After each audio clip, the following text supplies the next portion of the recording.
Hello everyone. So nandito tayo dumaan sa shortcut galing Katipunan papunta sa Maasin, Barangay Maasin.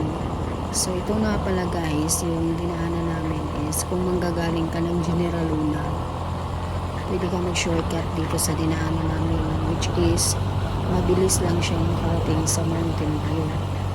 Then, dito sa madadaanan natin guys, meron dito bagong tourist spot na pwede niyong puntahan at alam kong mag-i-enjoy kayo kasi malapit lang siya sa Mountain View at hindi naman siya kalayo.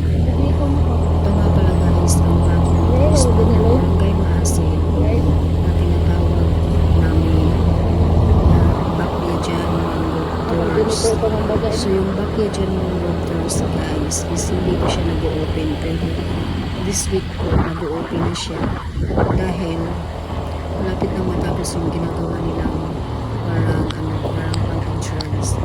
So itong tourist spot na to guys is ito yung mangrove tours. Pwede kayo dito kayaking or boat ride sa mangroves. Makikita niyo yung mangroves at bukod sa lahat malapit lang po sa daan, as in pag parking ng motor mo makikita nyo na agad yung mangroves.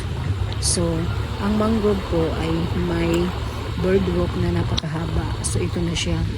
So I hope na mag-visit kayo dito pag nag-open na siya kasi sobrang ganda po talaga ng view dito at mag-i-enjoy po kayo kasi maganda siya.